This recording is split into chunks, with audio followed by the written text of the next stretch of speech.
میرے محبوب صلی اللہ علیہ وآلہ وسلم جس دن دنیا میں تشریف لائے ہیں، اماں آمنہ کا بیان ہے کہ ایسا لگا کہ جیسے چھت پھٹی ہو اور ایک نور آیا ہو، اور نور سے آواز آئی ہے اس کا نام محمد رکھو۔ حضرت فرماتے ہیں کہ جب ایک مرتبہ کوئی برائی کی نظر سے کسی کی طرف دیکھتا ہے نا، اس 24 گھنٹے کے اندر جتنی بھی لذت آنی چاہیے عبادتوں میں، نماز ہے، روزہ ہے، قرآن کی تلاوت ہے، دعا ہے، تہجد ہے، چاشت ہے، اشراق ہے، اوابین ہے، ہر ایک عبادتوں کی لذت ختم ہو جاتی ہے کہ ہمارے مردوں کے اندر جب دین نہیں رہا تو مستورات کو دین کیسے سکھائیں گے؟ تو لہذا مستورات کے اندر بھی وہ دین کی کمی آتے جا رہی ہے، جس کا نتیجہ یہ ہے کہ آج ہماری مستورات، ہماری نوجوان بیٹیاں غیروں کے حوالے ہو رہی ہیں، غیروں کے ساتھ بھاگنے پر مجبور ہیں۔ وجہ اس کی میرے بزرگوں یہی ہے کہ ہم نے اپنے اولاد کو دین ہی نہیں سکھایا۔ السلام علیکم ورحمۃ اللہ وبرکاتہ۔ ناظرین، اگر آپ ہمارے چینل میں نئے ہیں تو ہمارا چینل یس سر چینل کو سبسکرائب کریں اور بیل آئیکن کو دبائیں تاکہ نئے ویڈیو اپلوڈ ہوتے ہی آپ تک نوٹیفیکیشن کے ذریعے پہنچ سکے۔ جزاک اللہ۔ او کما قال النبی صلی اللہ علیہ وسلم صدق اللہ العظیم وصدق رسوله النبی الکریم ونحن على ذلك لمن الشاہدین والشاکرین والحمد للہ رب العالمین۔ درود شریف پڑھ لیجیے۔ اللہم صلی علی محمد۔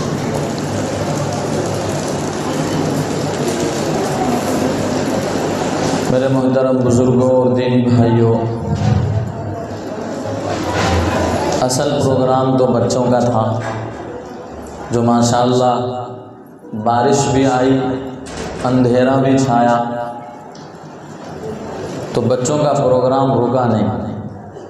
الحمدللہ بچوں کا پروگرام مکمل ہوا، یہ بڑی خوشی کی بات ہے۔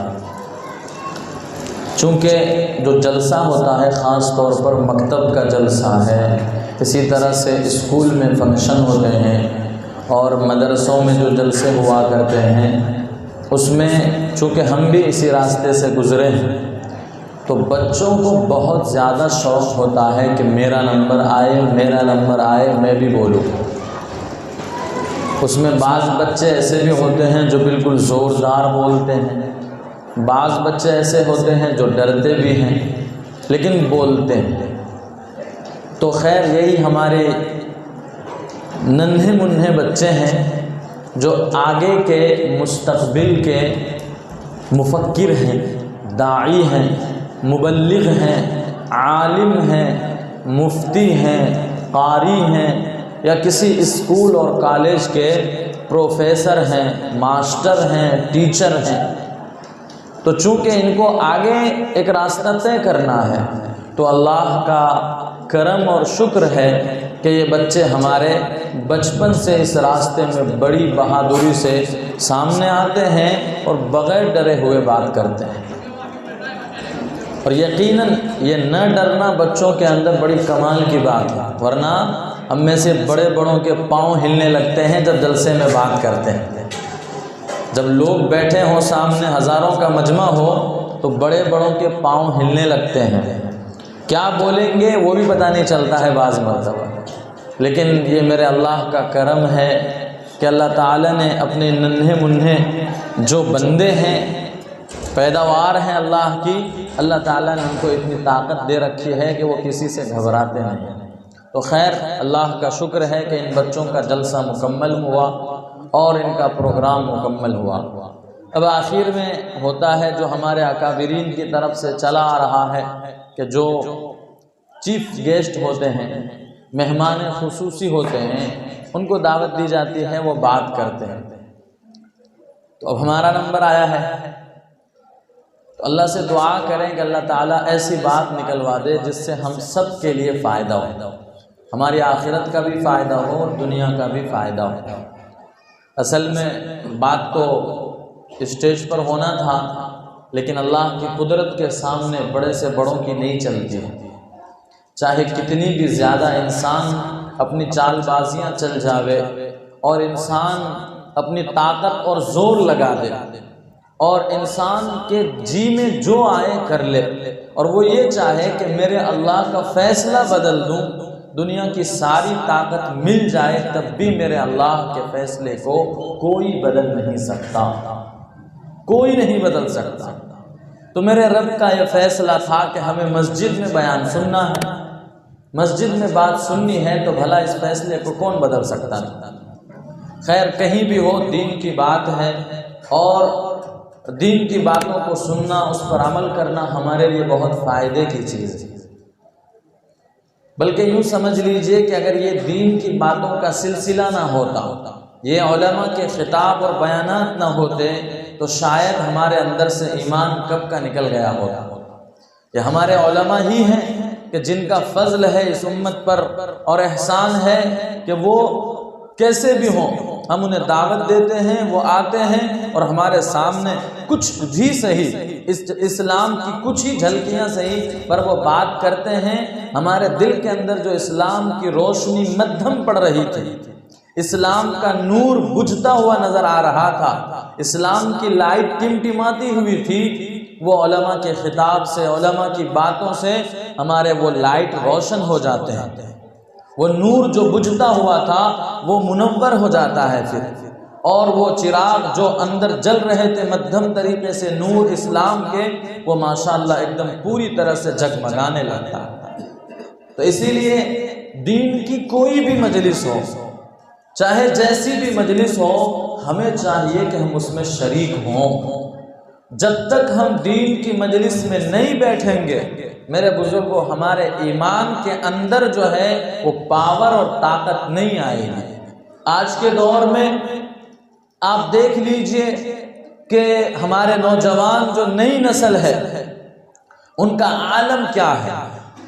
نئی نسل جو ہے ان سے موبائل چلوا لیجئے، ان سے کمپیوٹر چلوا لیجئے، یا دنیا کی کوئی بھی بھاری سے بھاری اور مشکل سے مشکل ڈرائیونگ کی گاڑیاں دے دیجئے، وہ بنا سوچے سمجھے چلائیں گے اور انہیں مزہ آئے گا۔ لیکن جب دین کی بات آتی ہے تو ہمارے نوجوان ابھی پیچھے ہیں۔ وجہ کیا ہے؟ کیونکہ آج ایک سلسلہ چلنے لگا ہے کہ جب دین کی بات ہوتی ہے تو ہمارے نوجوان نظر نہیں آتے۔ جب ہمارے نوجوان دین کی بات سنیں گے نہیں تو آخری درجہ کیا ہوگا؟ جو وہ ایمان کا تھوڑا بہت مسلمان کے گھر میں پیدا ہونے کی وجہ سے ہمارے دل میں جو ایمان کی ایک روشنی جلی تھی، ایمان کا نور ایک منور ہوا تھا، ایمان کا چراغ ایک جگمگایا تھا، جب اس پر محنت نہیں ہوئی، اس کے بارے میں ہم نے اپنے اکابر سے، اپنے علماء سے سنا نہیں، دین کی مجلس میں شرکت نہیں کی، تو پھر ہوتا کیا ہے کہ وہ ایمانی روشنی جو تھوڑی بہت امی ابا کے محنت سے پیدا ہونے کے بعد سیکھے تھے وہ بھی ختم ہو جاتا ہے۔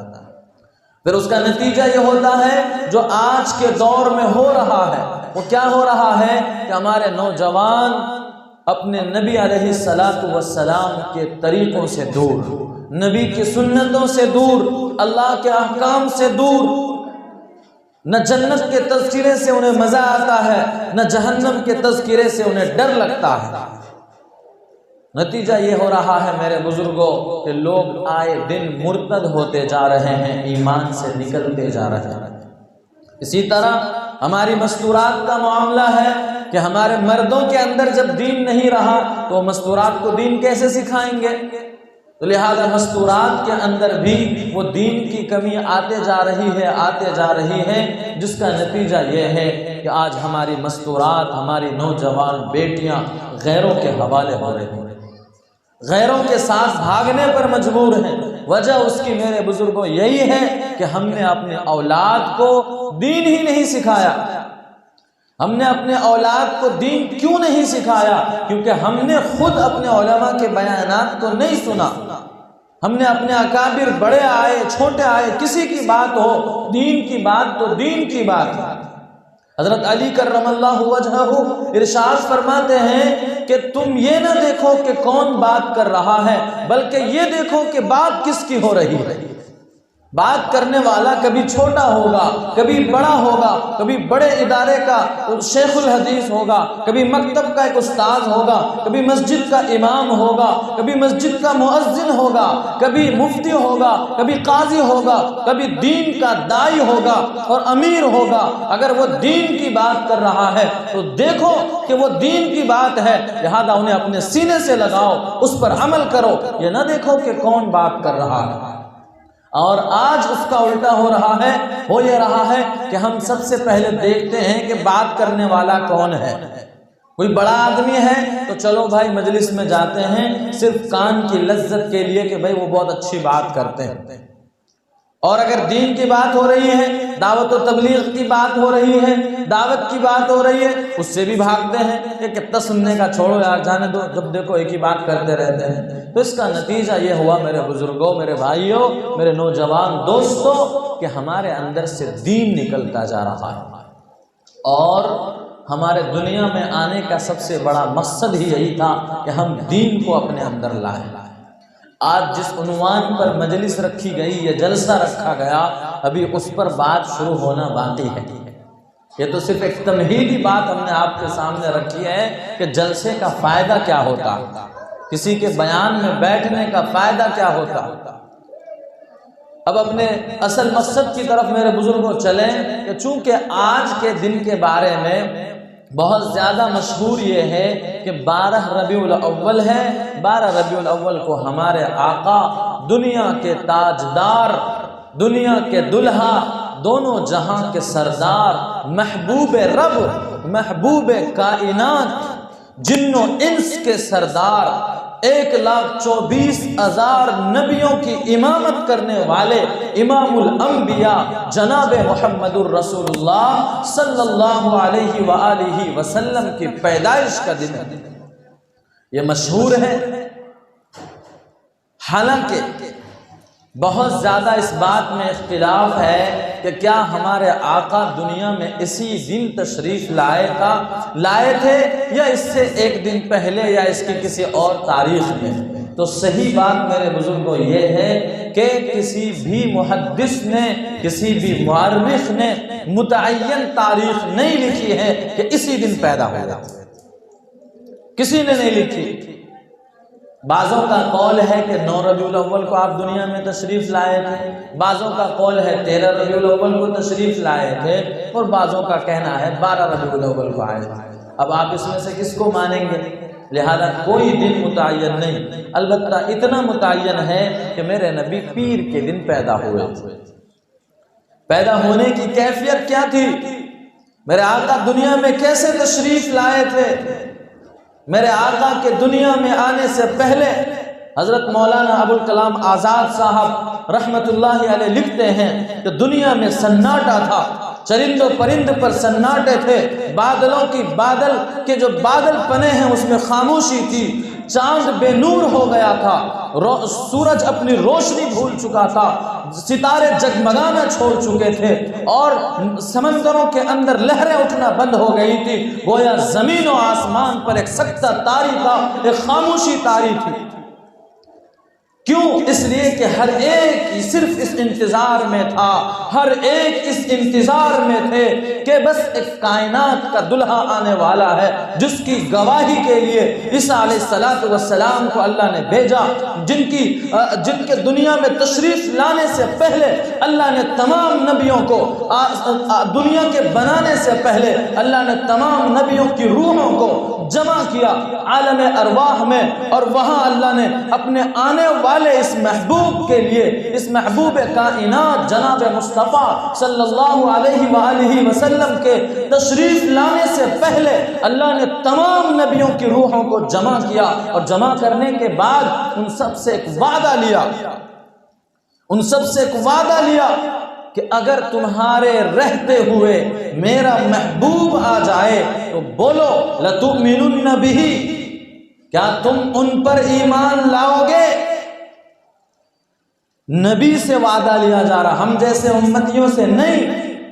نبیوں سے وعدہ لیا گیا ہے کہ بولو میرا محبوب جب آئیں گے تمہارے سامنے ہوں گے لَتُؤْمِنُنَّ بِهِ وَلَتَنْصُرَنَّهُ کہ تم ان پر ایمان لاؤ گے کہ نہیں لاؤ گے، ان کی مدد کرو گے کہ نہیں کرو گے، یعنی ان کی امت بنو گے کہ نہیں بنو گے۔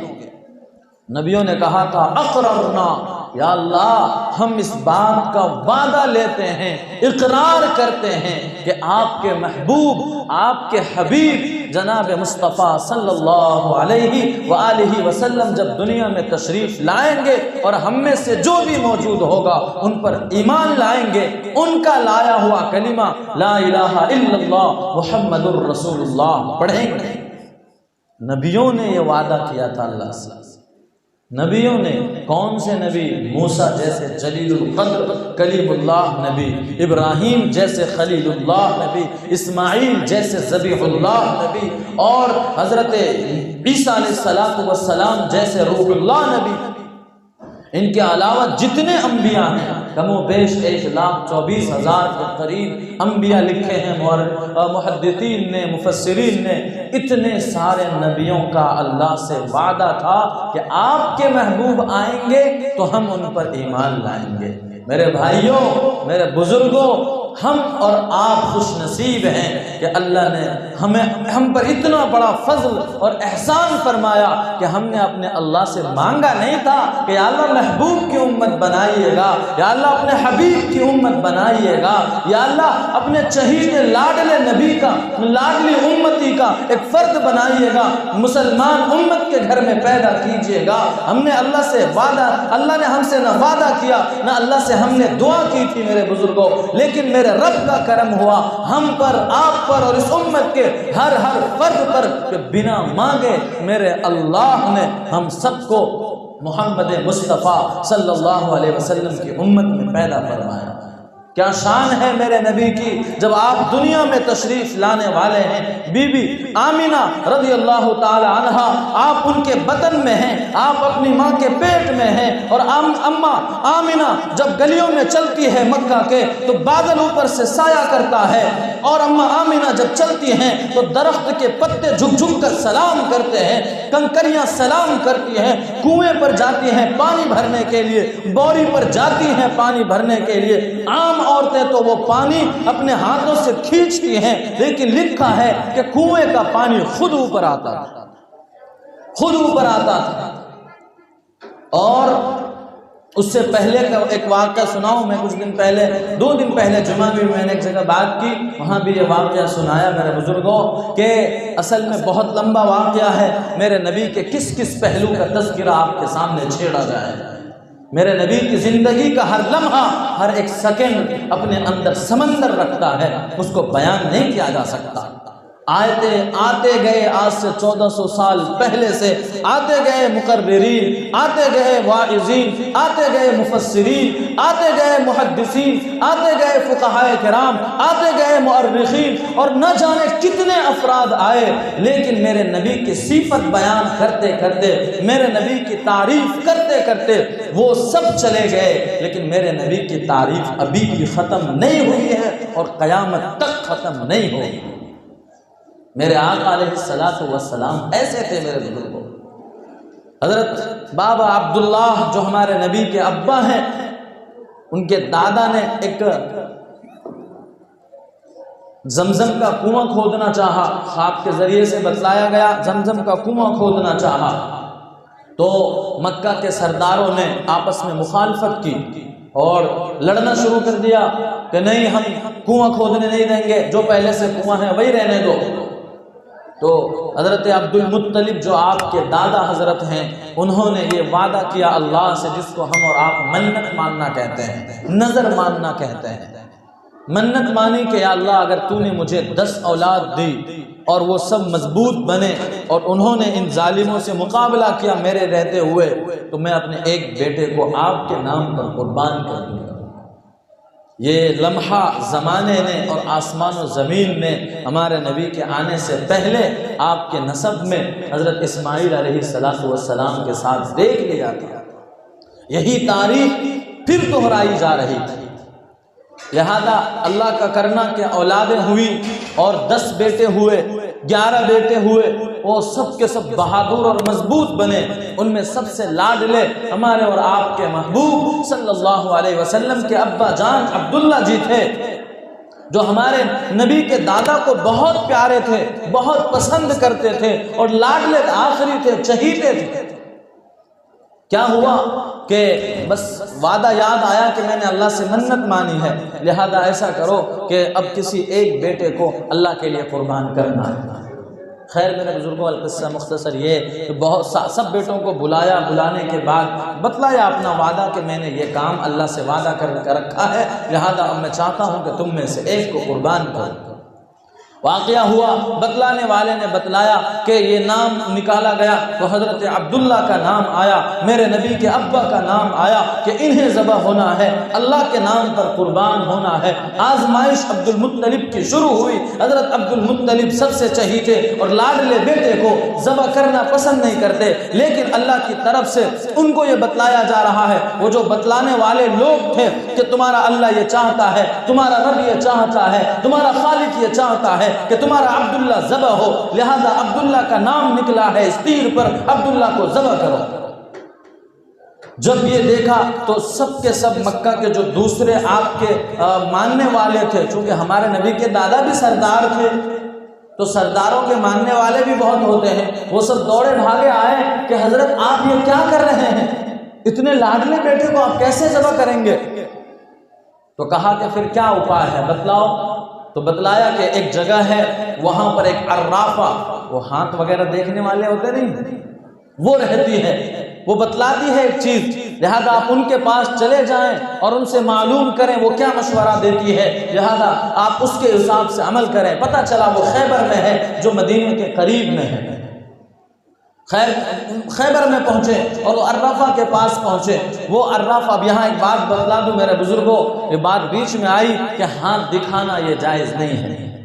جو ہاتھ دیکھ کر قسمت کی لکیریں بتلاتے ہیں ان کی وہ بات صحیح نہیں ہوتی، اور میرے نبی نے فرمایا من اتا عرافا، جو کسی عراف کے پاس گیا، کوئی رشی اور منی کے پاس گیا، کوئی ہاتھ دکھانے والوں کے پاس گیا، وہ جنت کی خوشبو بھی نہیں سونگھ سکے گا۔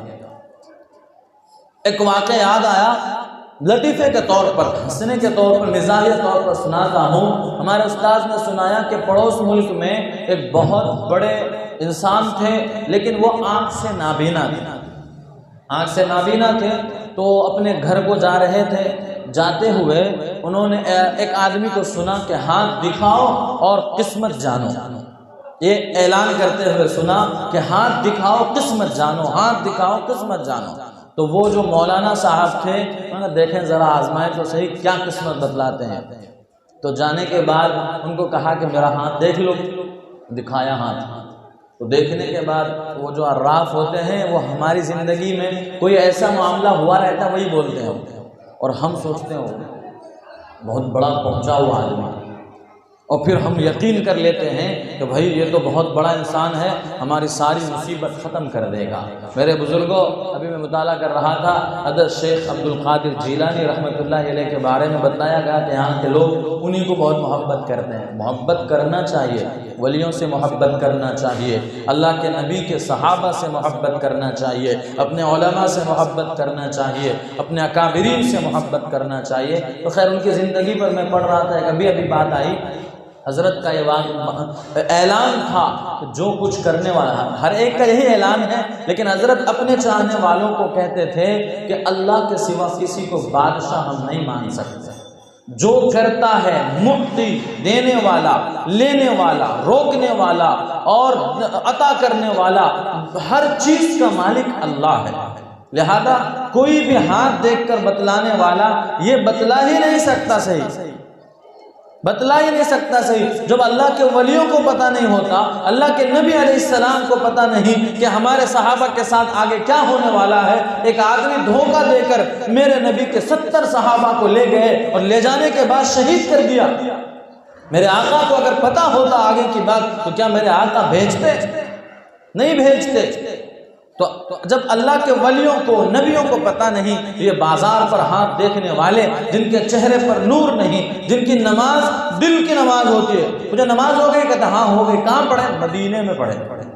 بیٹھے کہاں ہیں؟ بازار میں، دکان پر بیٹھے ہوئے ہیں، اور ایک گھر بنا رکھا ہے، دھندا کھول رکھا ہے، وہاں بیٹھے ہوئے ہیں۔ کہا نماز ہو؟ ہاں ہو گئی۔ کہاں ہوئی؟ مدینے میں پڑھے۔ کہاں ہوئی؟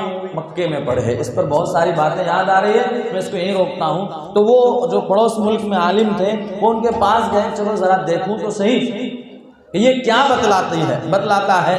لہٰذا گئے، ان کو دیکھا تو اس نے دیکھا کہ یہ تو مولوی صاحب اندھے ہیں، ان سے کون شادی وادی کرنے والا ہے؟ تو کہا کہ آپ کی قسمت میں شادی نہیں لکھی، ایسا کہا۔ تو مولوی صاحب نے کہا بے نالائق، تیرے باپ کی شادی بھی ہو گئی ہے، تیرے باپ کے 3 بچے بھی ہیں۔ تیرے باپ کی شادی بھی ہو گئی ہے اور 3 بچے بھی ہیں۔ وہ بیچارہ بوڑھا بستر اٹھایا، بھاگا کے پھنس جائیں گے۔ تو یہ لوگ ایسے ہی ہوتے ہیں۔ تو میرے نبی نے فرمایا کہ ایسے لوگوں کے پاس جانے والا جنت کی خوشبو بھی نہیں سونگھ سکے گا۔ اپنے ایمان کی حفاظت کرنا چاہیے، کیونکہ یہ لوگ ایمان کے ڈکیت ہیں، ایمان کے لٹیرے ہیں، جو ہمارے ہاتھ دیکھ کر ہماری قسمت بتاتے ہیں، خود کی قسمت پتہ نہیں، ایک اکیلے بیٹھے تنہا رہتے ہیں اور دوسروں کی قسمت کا پتہ کرتے ہیں۔ وہ زمانے میں ایسا تھا، اسی لیے تو میرے نبی نے یہ حدیث ارشاد فرمائی۔ تو وہ گئے حضرت عبد المطلب، اس کے بعد جانے کے بعد اس سے پوچھا تو بتلایا کہ کل آؤ، کل آئے۔ پھر سے واپس آئے، آنے کے بعد بتلایا گیا کہ دیکھو ایک اپائے ہے، ایسا کرو کہ تم اپنے شہر جاؤ، مکے میں جاؤ، جانے کے بعد 2 پرچہ لکھو، ایک میں اونٹ لکھو اور ایک میں اپنے چہیتے جس کے نام پر تیر نکلا ہے، جس کو ذبح کرنے کے بارے میں نکلا ہے، اس کا نام لکھو۔ یعنی حضرت عبداللہ ہمارے نبی کے ابو کا نام لکھنے کے لیے کہا ٹھیک ہے، لکھا۔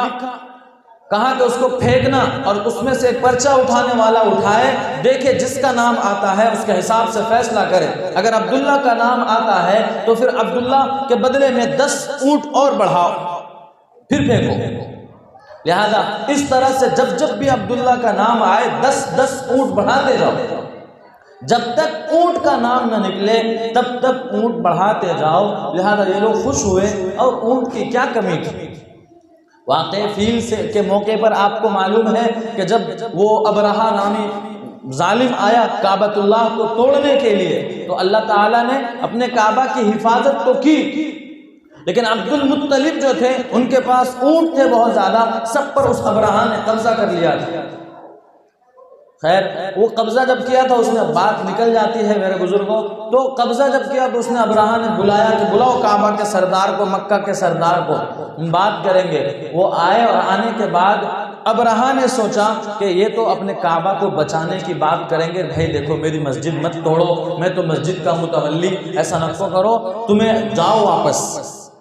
ابرہہ نے سوچا کہ ایسے سفارش کرے گا، ریکویسٹ کرے گا، روئے گا ہمارے سامنے میں۔ ہمارے نبی کے دادا آئے اور آنے کے بعد کہا کہ کعبہ کو جو کرنا ہے کرو، میرے اونٹ جو تم نے لیے ہیں وہ دے دو۔ وہ بھی حیران ہو گیا کہ یہ آدمی عجیب و غریب ہے، ہم توڑنے آئے ہیں کعبہ کو، اس کا متولی یہ ہے، اور یہ کہتے ہیں جو کرنا ہے کرو، میرا اونٹ دے دو، اپنی پڑی ہے۔ دے دیا انہوں نے، اور وہ لے کر چلے گئے۔ اور حضرت عبد المطلب نے کہا کہ میرا گھر تھوڑی ہے، جس کا گھر ہے وہ اس کی حفاظت کریں گے، جس کا گھر ہے وہ اس کی حفاظت کریں گے۔ لہذا کیا ہوا؟ اللہ نے حفاظت کی ابابیل کے ذریعے سے۔ خیر وہ واقعہ الگ ہے میرے بزرگوں۔ تو اس سے بھی پتہ چلتا ہے کہ بہت اونٹ تھے ان کے پاس میں، تو وہ اونٹ ایسا پھینکتے گئے اور حضرت عبداللہ کا نام آتا گیا۔ جب 100 اونٹ پہنچ گئے تو اس وقت اونٹ والا پرچہ نکلا اور حضرت عبداللہ کا نام نہیں آیا۔ تو حضرت عبد المطلب ادھر کعبے کے پاس کھڑے ہو کر دعا کر رہے ہیں، یا اللہ کہ بچا لے میرے عبداللہ کو۔ یہ دعا میں لگے ہوئے ہیں دادا ہمارے نبی کے۔ تو اب کیا ہوا کہ جب پتہ چلا کہ عبداللہ کا نام ختم ہوا، اونٹ کا نام آ گیا، حضرت عبد المطلب نے کہا میں تب تک نہیں مانوں گا کہ میرا اللہ مجھ سے راضی ہو گیا جب تک کہ 3 مرتبہ اونٹ کا نام نہ آئے اور میرے بیٹے کا نام کٹ نہ جائے۔ 3 مرتبہ پھینکا، تینوں مرتبہ 100 اونٹ پورے ہونے کے بعد حضرت عبداللہ کا نام نہیں آیا بلکہ اونٹوں کا نام آیا۔ لہذا جب سارے اونٹ ذبح کیے گئے اور حضرت عبداللہ کو بچا لیا گیا۔ خیر یہ واقعہ میں میرے نبی کے ننیحال کی طرف چلے گئے، جاتے ہوئے راستے میں ایک یہودیہ عورت ملتی ہے، اور وہ عورت جو ہے ہمارے نبی کے ابا کو دیکھتی ہے، اور دیکھنے کے بعد بلاتی ہے اور وہ کہتی ہے کہ اے عبداللہ اگر تیرے اوپر اونٹ خرچ ہوئے ہیں، جتنا تیرے نام پر اونٹ ذبح کیا گیا ہے، بول اتنا ہی زیادہ، اس سے بھی زیادہ میں تجھے دینے کے لیے تیار ہوں، میرے ساتھ ایک رات گزار لے، میرے ساتھ ایک رات گزار لے، میں اس سے زیادہ تجھے دینے کے لیے تیار ہوں۔ اللہ تعالیٰ اپنے نبیوں کے جو پہلے کے نسل ہوتے ہیں یا ان کے بعد والی نسلیں ہوتے ہیں، غلط چیزوں سے حفاظت فرماتے ہیں۔ حضرت عبداللہ نے انکار کر دیا کہ ایسا کبھی ہو ہی نہیں سکتا، چلے گئے۔ جانے کے بعد جب واپس گئے، اس کے بعد وہاں حضرت آمینہ سے نکاح ہوا، شادی ہوئی، وہیں رات گزاری۔ رات کے بعد جب صبح آئے تو وہی گلی میں وہ عورت تھی ملی، تو حضرت عبداللہ نے پوچھا، جیسا سیرت ابن ہشام نامی کتاب میں لکھا ہے، حضرت عبداللہ نے ان سے پوچھا کہ اے بتا کہ کیا وہی آفر آج بھی باقی ہے جو تو کل کر رہی تھی، پیشکش کر رہی تھی، آفر دے رہی تھی، آج بھی وہ باقی ہے؟ اس نے کہا نہیں۔ حضرت عبداللہ نے پوچھا، بتا آخر کیا وجہ تھی کہ کل تو 100 اونٹ سے زیادہ دینے کو تیار تھی، ایک رات تیرے ساتھ سونے کے لیے، آج تو بالکل منع کر رہی ہے، وجہ کیا ہے؟ تو اس عورت نے کہا، عبداللہ کل جب تم اس گلی سے گزر رہے تھے، تیرے چہرے پر، تیرے پیشانی پر نبوت کا نور نظر آ رہا تھا، وہ نور اب آمینہ کے پیٹ میں چلا گیا، تیرے چہرے سے وہ چمک ہٹ گئی ہے، لہذا وہ آفر ختم۔ میرے بزرگوں، یہ میرے آقا علیہ السلام کی شان ہے کہ آپ دنیا میں تشریف لانے سے پہلے بھی دنیا کو ایسے روشن کر رہے تھے اور ایسے دنیا کو بتلا رہے تھے کہ کوئی آنے والے۔ اس کے بعد میرے نبی کے والد صاحب کا انتقال ہو گیا۔ میرے بزرگوں، خیر یہ جو واقعہ میں حضرت اماں آمینہ کا بتلا رہا تھا، اماں آمینہ کنویں پر جاتی ہے پانی لینے کے لیے، تو عورتیں کہتی ہیں کہ ارے کیسی ہے تو، تیرا شوہر انتقال ہو چکا ہے، تو بیوہ ہے، اور بیوہ عورتیں سنگار نہیں کرتی، میک اپ نہیں کرتی، خوشبو نہیں لگاتی، تو کیسی خاتون ہے، تو کیسی عورت ہے، تیرے شوہر کا انتقال ہے اور تو خوشبو لگائے پھرتی ہے، تو جب آتی ہے پورا کنواں مہکنے لگتا ہے، خوشبو سے معطر ہو جاتا ہے، ایسا کیوں کرتی ہے؟ عورتوں کو جلن ہوا، عورتوں نے سوچا کہ یہ مانتی نہیں، لہذا ان کے سسر سے جا کر کہہ دوں، لہذا ان کے دادا، ہمارے نبی کے دادا سے شکایت کی گئی، آپ اپنی بہو کو سمجھا لو، آپ کی بہو خوشبو لگاتی ہے، بیوہ ایسا کام نہیں کرتی۔ تو حضرت عبد المطلب تھے، انہوں نے اپنی بہو کو بلایا، بلانے کے بعد کہا، بیٹا کیا بات ہے، یہ ساری عورتیں شکایت کرتی ہیں، کیا تم واقعاتاً میک اپ کرتی ہو، خوشبو لگاتی ہو؟ اماں آمینہ نے جواب دیا کہ ابا حضور کیا بتلاؤں، جس دن سے یہ بچہ میرے پیٹ میں آیا ہے اس دن سے میری کیفیت کیسی ہے میں آپ کو بتا نہیں سکتی، میں آپ کو بتا نہیں سکتی کیا کیفیت ہے، کیفیت عجیب و غریب ہے۔ میں جدھر چلتی ہوں بادل اوپر سایہ کیے ہوئے ہوتا ہے، چلتی ہوں تو یہ خوشبو نکلتے ہیں، میں نہیں لگاتی خوشبو، یہ خوشبو میرے اس بچے کی خوشبو ہے، میری نہیں ہے۔ دادا سمجھ گئے کہ میرے پوتے کی کوئی نہ کوئی بڑی شان ہوگی، کیوں نہ ہوگی کہ وہ پوری دنیا کو روشن کرنے آ رہے ہیں۔ خیر میرے بزرگوں جب پیدا ہوئے ہیں میرے آقا علیہ السلام، تو اماں آمینہ خود حضرت دائی حلیمہ سے بیان کرتی ہیں، ایک لمبا واقعہ ہے، میں اس کو شارٹ کر کے بتلا رہا ہوں کہ پیدا ہوئے، عرب کے مطابق آپ کو لے جایا گیا قبیلے بنو حضرت حلیمہ سعدیہ قبیلے بنو سعد میں لے کر گئے اور وہاں جا کر دودھ پلایا، عجیب و غریب حالات ہوئے، آپ کے سینے کو چیرا گیا، دل نکالا گیا، دل سے گندگی کو نکالا گیا، آب زمزم سے دھویا گیا، اور اس کے بعد جنت کے برف سے آپ کے سینے کو ایک دم فریش کیا گیا، اور اس کے بعد دل کے اندر واپس دل کو شیپ کر دیا گیا۔ اس کے بعد وہ جبریل امین تو چلے گئے، میرے نبی گھبرائے، اماں دائی حلیمہ جو تھی اپنے اس لخت جگر کو دیکھ کر ڈرنے لگی کہ کہیں اس بچے کے ساتھ کچھ ہو نہ جاوے، اس کو اپنی امی کے پاس پہنچا دو، لہذا لے جاتی ہیں۔ راستے میں کچھ عیسائی لوگ ملتے ہیں، نصرانی لوگ ملتے ہیں، انہوں نے دیکھا اور جانچا یہ بچہ کوئی عجیب بچہ ہے، یہ وہی بچہ ہے جس کے بارے میں ہم نے اپنی کتابوں میں پڑھی ہے، لہذا اس بچے پر قبضہ کرنا چاہیے، لہذا وہ لوگوں نے ڈرایا دائی حلیمہ کو، وہ لے کر گئی اور جانے کے بعد اماں آمینہ کے سپرد کر دی۔ ڈری ہوئی تھی اماں آمینہ نے پوچھا کہ کہ حلیمہ کیا بات ہے، آخر تو میرے بیٹے کو جبکہ رکھنا چاہتی تھی اپنے پاس، پھر واپس کیوں لے آئی ہے مکے کو؟ انہوں نے پورا واقعہ سنایا تو اماں آمنہ نے کہا تجھے تعجب ہوتا ہے کہ اس کی یہ شان ہے، میں اس کے پیدائش کے دن کے بارے میں بتاتی ہوں کہ جس دن میرا بیٹا پیدا ہوا ہے اس دن کیا شان تھی اس کی۔ میرے محبوب صلی اللہ علیہ وآلہ وسلم جس دن دنیا میں تشریف لائے ہیں، اماں آمنہ کا بیان ہے کہ ایسا لگا کہ جیسے چھت پھٹی ہو اور ایک نور آیا ہو، اور نور سے آواز آئی ہے اس کا نام محمد رکھو۔ اور اس کے بعد ایسا عجیب و غریب سا منظر میں نے دیکھا کہ میرے بیٹے کے بدن پر ایک قطرہ بھی ناپاکی کا نہیں ہے۔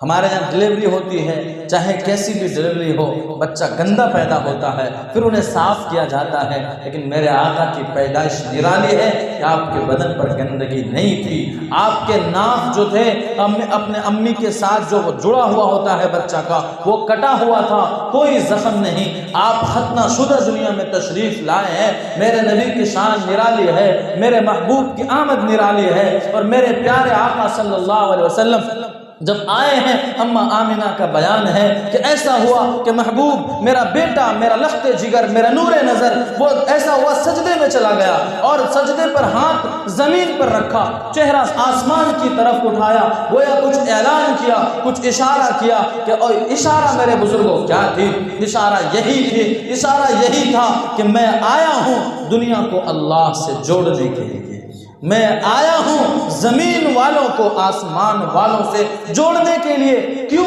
اس لیے کہ اس وقت جو حالت تھی، لوگ اپنے اپنے الگ الگ معبودوں کو بنا رکھا تھا، الگ الگ معبود تھے ہر کسی کے، کوئی لات کی پوجا کر رہا ہے، کوئی عزا نامی، کوئی حبل نامی، کوئی الگ الگ مورتی، یہاں تک کہ کعبے کے اندر 360 مورتیاں رکھی ہوئی تھیں۔ اشارہ تھا کہ ان مورتیوں کی پوجا چھڑانے آیا ہوں اور اللہ کی پوجا کروانے آیا ہوں، اللہ کی عبادت کروانے آیا ہوں۔ خیر میرے بزرگوں، ایک بات بیچ میں یاد آئی کہ یہاں ہمارے حضرت شیخ سے میں نے سنا کہ جب ہمارے نبی کا سینہ چاک کیا گیا، 4 مرتبہ سینہ چاک کیا گیا ہے، 4 مرتبہ دل نکالا گیا ہے اور صاف کر کے پھر رکھا گیا ہے، تو وہ دھویا جو گیا ہے زمزم کے پانی سے۔ کس پانی سے؟ زمزم کے پانی سے۔ حالانکہ جنت میں کون سا پانی ملے گا؟ کسی کو معلوم ہے جنت میں کون سا پانی ملے گا؟ آب کوثر، انا آتینا کل کوثر۔ میرے محبوب میں نے آپ کو کوثر نامی پانی عطا کیا ہے، تو کوثر جہاں حوض پر میرے نبی سب کو پلائیں گے، تو وہ کوثر کا پانی جنت کا پانی ہے، اور زمزم کا پانی وہ دنیا کا پانی ہے۔ تو ہونا تو یہ چاہیے تھا کہ جب پیالہ جنت سے آیا ہے اور برف جنت سے آئے ہیں تو پانی بھی جنت سے آنا چاہیے، لیکن پانی اللہ آب زمزم کو لا رہے ہیں۔ وجہ کیا ہے؟ یہاں ہمارا حضرت شیخ اپنے محدثین کی طرف سے بیان کرتے ہیں کہ محدثین نے لکھا ہے کہ اصل میں اس سے پتہ چلتا ہے کہ کوثر سے بھی زیادہ فضیلت والا پانی زمزم کا پانی ہے۔ کوثر سے بھی زیادہ فضیلت والا پانی اگر کوئی ہے وہ زمزم کا پانی ہے۔ زمزم کے بارے میں میرے نبی نے فرمایا زمزم شفاء سقم، کہ زمزم بیماری کی شفا ہے۔ بعض بزرگوں کے بارے میں لکھا ہے کہ جب وہ گئے ایک مرتبہ اور جانے کے بعد زمزم لیا ہاتھ میں اور پینے لگے، پیتے پیتے دعا کی کہ یا اللہ مجھے حافظ ابن حجر جیسا امام بنا دے۔ کہتے اس کے پینے کے بعد ہی مجھے ایسا لگا کہ بہت سارا علم آ گیا۔ تو یہ زمزم ہے۔ ہمارے حضرت شیخ جی کا بیان سن رہا تھا میں، اس میں حضرت نے فرمایا کہ گجرات کا ایک واقعہ ہے، میں اس لیے بیان کر رہا ہوں آپ کے سامنے میں کہ زمزم کی اہمیت ہمیں سمجھ میں آئے۔ ہم لوگ زمزم کو معمولی سمجھتے ہیں ایسے ہی پانی کی طرح ہے۔ نہیں میرے بزرگوں، اگر پانی ہی کی طرح ہوتا تو اللہ جنت سے بھیج دیتے کوثر کو، زمزم کو کیوں بھیجتے؟ اور کیوں کہتے کہ جاؤ میرے نبی کے سینے جو پاک ہے اس کو اس پانی سے دھو؟ کچھ تو بات ہوگی، بہت بڑی بات چھپی ہے اس کے اندر۔ میرے نبی نے ایک لفظ میں فرما دیا کہ ہر بیماری کی شفا۔ تو ایک واقعہ بیان کیا ہمارے حضرت شیخ نے کہ وہ ایک عورت تھی، ایک غیر مسلم مرد اور عورت تھے، ان کا ایک بچہ بہت بیمار تھا۔ غالباً آنکھ سے نابینا ہو گیا تھا یا منہ سے بات نہیں کر پاتا تھا، تو ان کو پتہ چلا کہ زمزم کے بارے میں ایسی فضیلت آئی ہے، لہذا ایسا کرو کہ جب حاجی حج سے آتے ہیں تو زمزم کا پانی ہم لینے کے بعد اپنے بچے کو پلائیں گے۔ لہذا وہ عورت آئی، حاجی صاحب کوئی آئے، ان سے پانی لیا، پانی پلایا تو اس کا بچہ شفا یاب ہو گیا، اس کا بچہ شفا یاب ہو گیا، وہ خوش ہو گئی۔ تو اس سے پتہ چلتا ہے کہ زمزم اتنی بڑی دولت ہے، لیکن جب ہم یقین نہیں کریں گے زمزم کے اوپر تو ہمیں کچھ بھی ہونے والا نہیں۔ دنیا کے نارمل پانی کی طرح، ہمارے پوری والے پانی کی طرح زمزم بھی لگے گا۔ ہمیں چاہیے، میرے نبی سے جس چیز کی بھی نسبت جڑی ہے وہ چیز کی شان ہی نرالی ہے۔ تو میرے بزرگوں، خیر بات بہت لمبی ہو سکتی ہے۔ ہمارے نبی علیہ السلام کی پیدائش کا دن، اس پر میں نے بات یہ آپ کے سامنے کچھ تھوڑی سی رکھی کہ پیدائش کا دن مناتے ہیں، تو میرے نبی کی پیدائش بڑی نرالی تھی۔ خیر جب آپ نبی بنائے گئے تو میرے نبی کے دنیا میں آنے کا مقصد جو تھا وہ دنیا والوں کو اللہ سے جوڑنا تھا۔ آج میرے بزرگوں، ہم نے اپنے نبی کی سیرت کو بھلا دیا، ہم نے اپنے نبی کے طریقے کو بھلا دیا، ہم نے اپنے آقا کی سنت کو بھلا دیا۔ جب ہم اپنے نوجوانوں سے کہتے ہیں کہ ارے میرے نوجوان ذرا نبی کے طریقے پر تو آ جا، نبی کی سنت پر تو آ جا، چہرہ نبی کے جیسا بنا لے، لباس نبی کے جیسا پہن لے، اپنے بال نبی کے جیسے بنا لے، اپنی چال نبی کے جیسے بنا لے، اپنے چلنے کا انداز نبی کے جیسے بنا لے، اپنے کھانے کا انداز نبی کے جیسے بنا لے، اپنے سونے کا انداز نبی کے جیسے بنا لے، اپنے بولنے کا انداز نبی کے جیسے بنا لے، تو ہمارے نوجوانوں کو بری لگتی ہے یہ باتیں۔ کیا باتیں کرتے رہتے ہیں یہ مولانا لوگ، نبی نبی نبی۔ ارے میرے بزرگوں، نبی کے قدموں میں اپنے قدم جب تک نہیں رکھیں گے تب تک نہ دنیا میں کامیاب ہو سکتے ہیں نہ آخرت میں کامیاب ہو سکتے ہیں۔ ہماری کامیابی، ہماری سرخروئی، ہماری عزت جو چلی گئی ہے، ہماری ایک عزت تھی، ہماری ایک شان تھی دنیا میں۔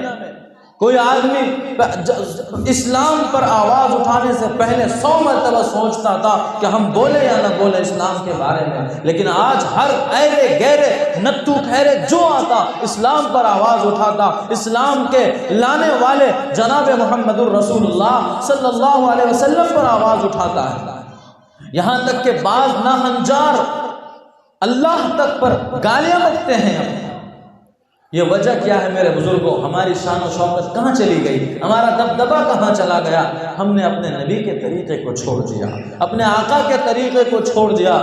دو چیزیں ہیں میرے بزرگوں، ایک ہے بدعت، ایک ہے رسم و رواج، اور ایک ہے سنت۔ رسم و رواج کو ہی بدعت کہتے ہیں، لیکن بدعت میں بھی ایک بات یاد رکھیں، اب بہت سارے ہم نے دیکھے بھی اور سنے بھی کہ لوگ دلائل دیتے ہیں کہ عید میلاد النبی منانے میں کیا جاتا ہے، عید میلاد النبی منانے میں کیا جاتا ہے۔ ہمارے نوجوانوں سے بھی کہیے، ہمارا دوست کا آج ہی فون آیا، یہ بات وہ بھی سنے گا۔ تو ہمارے دوست کا فون آیا، اس نے کہا کہ میرے جو دوست ہیں وہ کہتے ہیں کہ عید میلاد النبی منانے میں کیا جاتا ہے، حالانکہ تم بتاؤ مجھے کہ عید میلاد النبی کی حقیقت کیا ہے۔ تو میرے بزرگوں، میں آپ کے سامنے مختصر طور پر رکھتا ہوں، آپ لوگ اکتا تو نہیں گئے، تھک تو نہیں گئے ہیں، اثر کے بعد سے سن رہے ہیں، تھوڑا مختصر نبی کی سیرت کے اوپر میرے بزرگوں بات نہ ہو تو پھر کیا بات ہو۔ تو میرے آقا علیہ السلام کا نام ہی تو لیا جاتا ہے، ہمارے نبی کا تذکرہ ہی تو کیا جاتا ہے، اس میں کیا حرج ہے؟ یہ بات کہتے ہیں لوگ، اس کی حقیقت جان لیجئے کہ یہ باتیں کب سے وجود میں آئی میلاد النبی۔ حالانکہ ہم میں سے جو بوڑھے ہیں وہ جانتے ہوں گے کہ 12 تاریخ کو پہلے کیا کہتے تھے چچا؟ پہلے 12 تاریخ کو کیا کہتے تھے معلوم ہے؟ 12 وفات کہتے تھے۔ کیا کہتے تھے؟ 12 وفات کہتے تھے۔ کیوں؟ اس لیے کہ اکثروں کا اتفاق ہے اس بات پر کہ 12 ربیع الاول کے دن پیر کا دن تھا، دوپہر کا وقت تھا، جناب محمد الرسول اللہ صلی اللہ علیہ وسلم دنیا سے تشریف لے گئے، وفات ہوئی آپ کی۔ اگرچہ ابھی جو بہت سارے تحقیق ہیں، اس سے پتہ چلتا ہے کہ ہمارے نبی کی وفات کا دن جو ہے یا تو 3 ربیع الاول ہے یا 2 ربیع الاول ہے، یہ جوڑا جاتا ہے اور ہو سکتا ہے یہ بھی قول صحیح ہو۔ خیر میرے بزرگوں، میرے نبی کے بارے میں آپ کی وفات کب ہوئی اور آپ کی پیدائش کب ہوئی اللہ نے چھپا دیا۔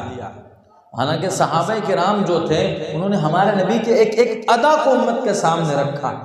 میرے نبی نے تیل کیسے لگایا، میرے نبی نے ناخن کیسے کاٹے، میرے نبی نے سویا کیسے ہے، میرے نبی چلتے کیسے تھے، میرے نبی بولتے کیسے تھے، میرے نبی کسی کو دیکھتے کیسے تھے، یہ ساری ادائیں امت کو دی ہیں اور امت کو سب کچھ دیا۔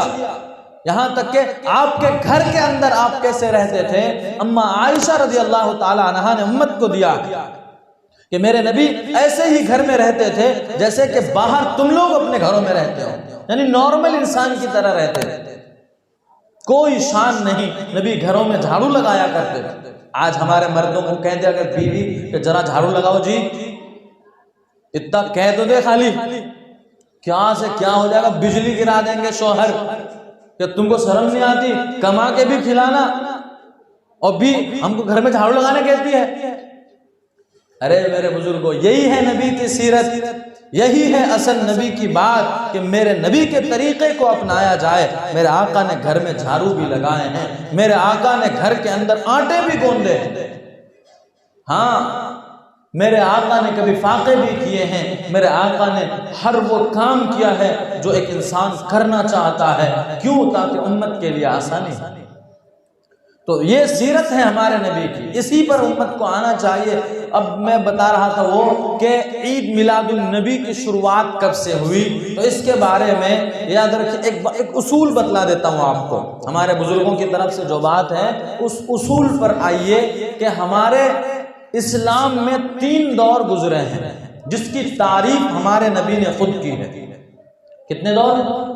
3 دور گزرے ہیں جس کے بارے میں میرے آقا علیہ السلام نے فرمایا خیر القرون قرنی ثم الذین یلونہم ثم الذین یلونہم، کہ سب سے بہترین زمانہ میرا زمانہ ہے، پھر اس کے بعد کا زمانہ ہے اور پھر اس کے بعد کا زمانہ ہے۔ یعنی 3 دور کے بارے میں میرے نبی نے فرمایا کہ یہ 3 دور جو ہیں اسی پر امت محمد کو چلنا چاہیے، اس کے علاوہ بعد میں کیا ہوا اس پر امت کو نہیں چلنا چاہیے۔ تو اب کیا ہوا ہے؟ یہ ہے کہ جب عید میلاد النبی کی بات کریں تو ہمارے نبی علیہ السلام دنیا میں کتنے سال رہے؟ ذرا بتائیے۔ 6 پر 3 63 سال ہمارے آقا دنیا میں تشریف فرما رہے۔ ہم جب سوال کرتے ہیں کہ آقا نے نہیں بتلایا تو ان کا جواب عجیب و غریب ہوتا ہے، اب وہ بات عقل سے نہیں آتی ہے، اترتی نہیں، بس اپنے دل کی خواہش پوری کرنے کے لیے آج لوگوں نے قرآن کے ترجمے کو غلط کر دیا، قرآن کے ترجمے کو۔ خیر وہ ہم اس کے جواب پر نہیں آتے، بس مختصر چونکہ آپ طلبگار بیٹھے ہیں، اللہ دے رہے ہیں تو آپ کے سامنے بول رہے ہیں۔ تو عید میلاد النبی تو پہلا کہ صحابہ کا دور، جو ہمارے نبی کے دور میں صحابہ تھے، تو صحابہ کے دور میں کسی بھی ایک صحابی سے یہ طریقہ بتلا دیجئے۔ آج ایک آدمی کا بیان سنا، وہ کہہ رہے تھے کہ یہ لائٹنگ کرنا، یہ وائٹ برا مت مانیے گا، انشاءاللہ آئندہ سے توبہ کیجئے یہ فالتو کے کام کرنے سے، ابھی میں آپ کے سامنے رکھنے والا ہوں، آ رہے ہیں اس پر بھی۔ تو سوال کرتے ہیں ہم علماء دیوبند، اہل سنت والجماعت والے کہ یہ لائٹنگ فائٹنگ جب صحابہ نے نہیں کیا تو تم کیوں کرتے ہو؟ تو وہ بھائی صاحب اس بیان کر رہے تھے، عجیب و غریب، کوئی عام آدمی بھی سمجھے تو سنے تو کہے کہ کیا بیوقوفی ہے۔ وہ کہتے ہیں کہ صحابہ کے دور میں لائٹ تھا کیا؟ ایسا کہہ رہے ہیں وہ۔ اور صحابہ کے دور میں کپڑے تھے کیا جھنڈے لگانے کے لیے؟ ان کے پاس تو ایسے بھی کپڑے نہیں تھے کہ وہ پہن سکیں۔ بتائیے یہ کوئی دلیل ہے؟ یہ کوئی دلیل نہیں ہے۔ دلیل طریقہ ہوگا صحابہ کا۔ لائٹنگ نہیں تھی تو اس وقت آگ تو جلتی تھی، آگ کے ہی پورے مدینے میں لگا دیتے چاروں طرف سے روشنیاں دیوالی کی طرح کہ میرے نبی کی پیدائش کا دن ہے آج، چلو آج دیوالی کی طرح پورے مدینے کے گلی گلی میں ہم لائٹنگ کر دیتے ہیں، آگ کے شعلے جلا دیتے ہیں۔ کیا ثابت ہے؟ نہیں ہے۔ تو یہ روشنی نہیں تھی ڈیجیٹل روشنی، لیکن قدرتی روشنی تو تھی۔ نہیں کیا، بتلایا گیا کہ یہ چیزیں ہمارے اسلام میں نہیں ہیں۔ پھر کیا ہے ہمارے اسلام میں؟ اصل میں عمل ہے، عمل یہ سارے رسم ہیں، رواج ہیں، جس کی طرف آج امت چلی گئی اور اپنے آقا کے طریقے کو بھلا دیا۔ بتائیے کہ کیا میرے آقا علیہ الصلوۃ والسلام جنہوں نے فرمایا کہ میں دنیا میں آیا ہوں اس لیے آیا ہوں تاکہ مزامیر اور میوزک کی چیزوں کو توڑ دوں، قیامت کی نشانیوں میں بتلایا گیا کہ قیامت سے پہلے وہ میوزک کے سامان آئیں گے کہ لوگ اپنے سر پر لگائیں گے میوزک کے سامان کو اور وہ ناچیں گے اس پر۔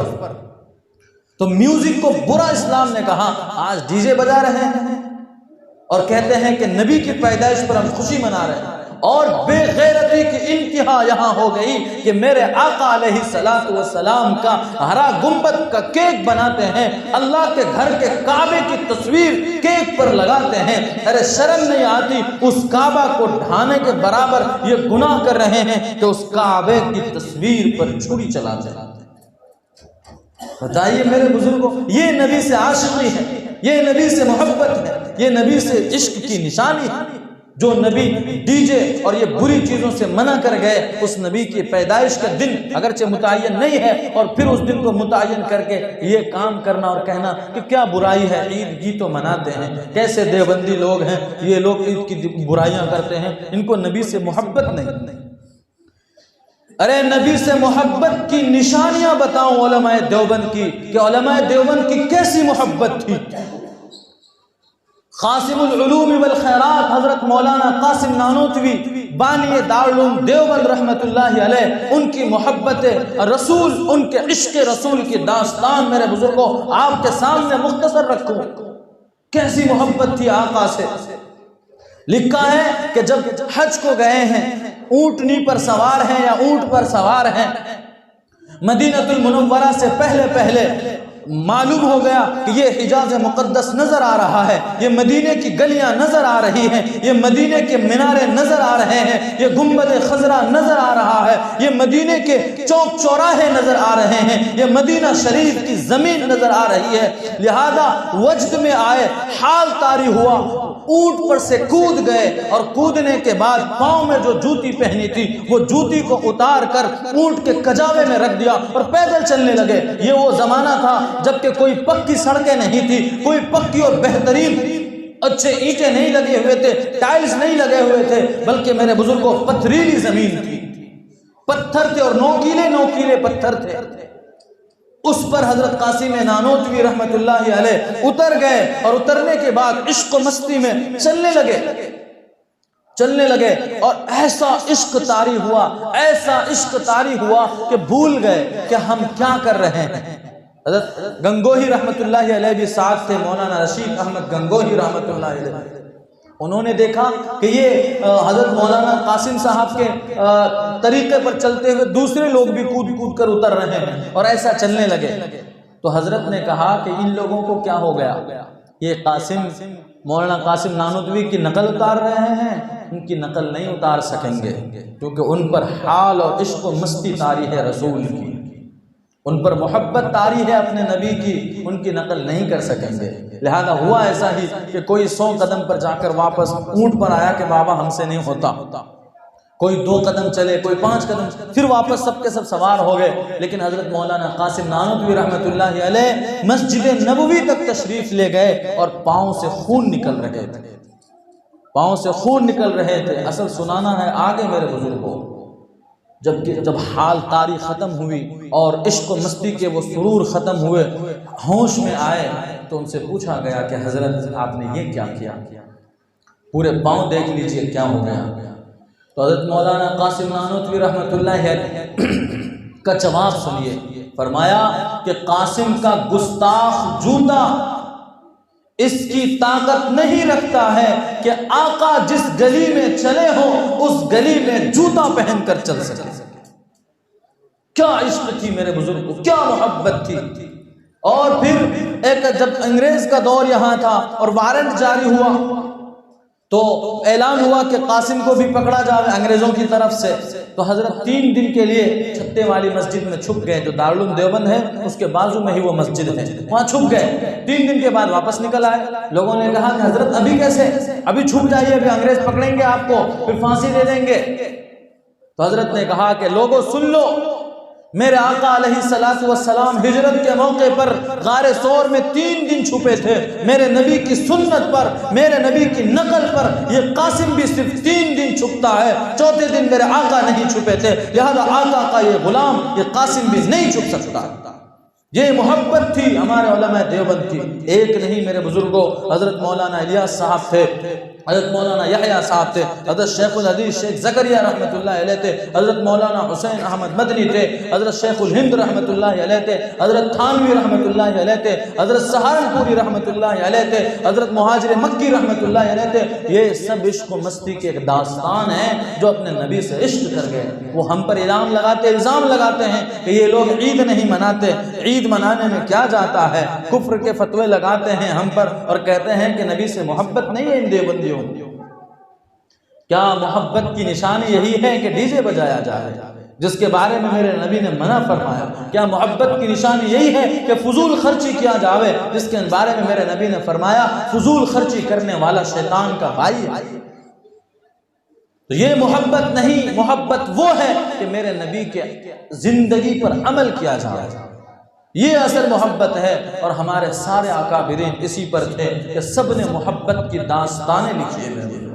اسی لیے ہمیں چاہیے اس میلاد کے نام پر جو ہم مجلس رکھتے ہیں، سب سے پہلے اس کا تو خاتمہ کریں اور اپنے گھروں کو پاک کریں غلط چیزوں سے، اور اپنے نبی کی طرف اس کو منسوب نہ کریں۔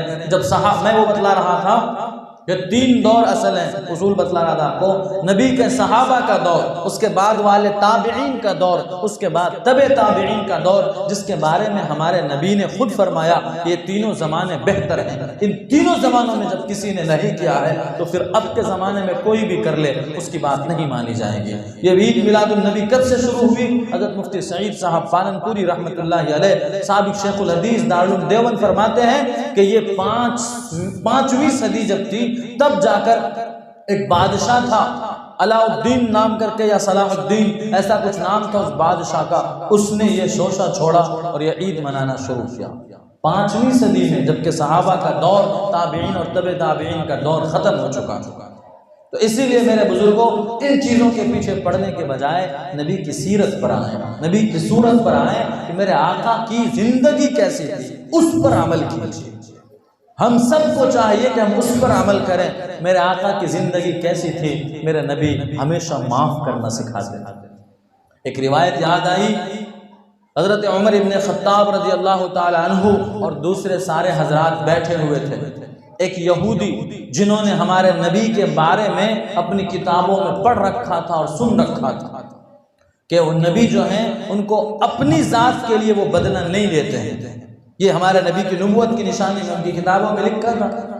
تو وہ جانچنے کے لیے کہ میرے نبی علیہ الصلوۃ والسلام جو محمد ہیں، نبوت کا دعویٰ کرتے ہیں، ذرا ان کو آزماتے ہیں۔